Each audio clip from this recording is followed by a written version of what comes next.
Hi guys, welcome back to another episode of Me Time Monday. My name is Martina.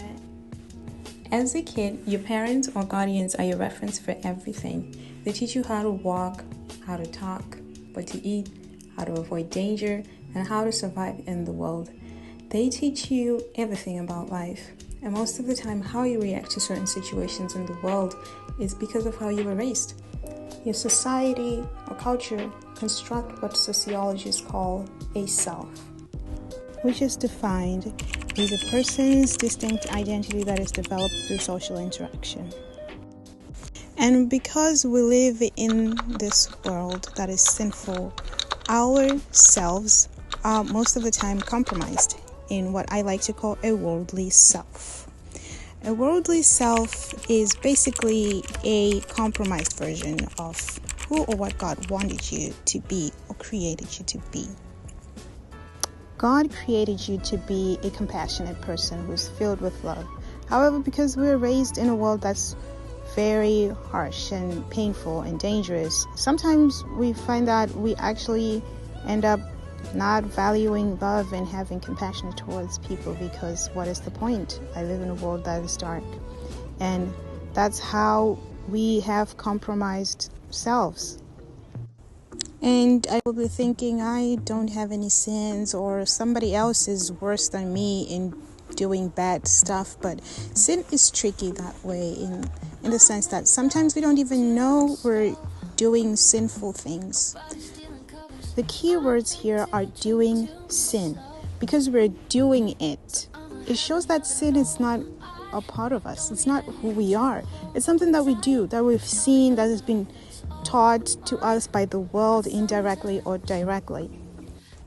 And because we partake in sin, which is not who we are, we're basically not being our true selves. We're basically just frauds. It's not who we truly are. We shouldn't embrace sin. We shouldn't do sin, but we do it.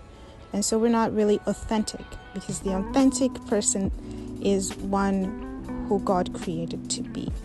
But it's to get rid of all the sin in the world. And the Bible also says we're already sinners. So what can we do? What should we do in order for us to be authentic as God created us?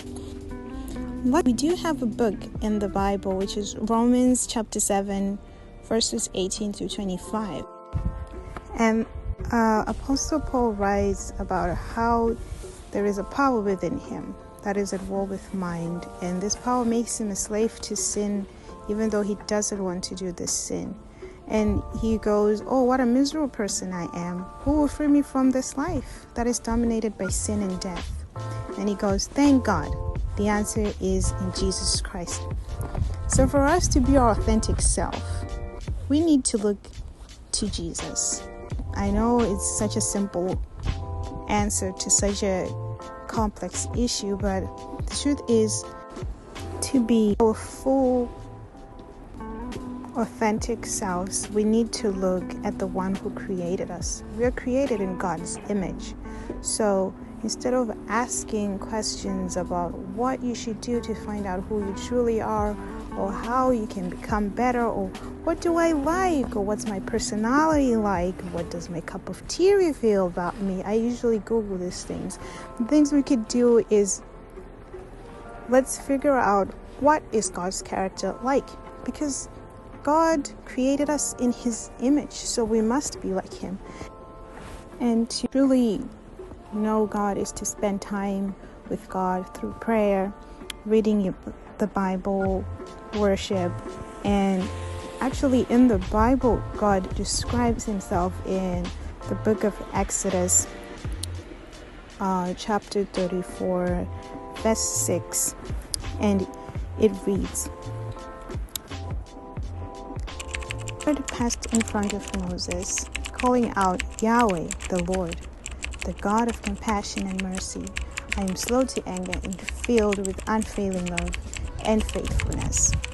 And that's who we should be. That's our true selves, to be compassionate and merciful, to be loving, to be kind, to be good.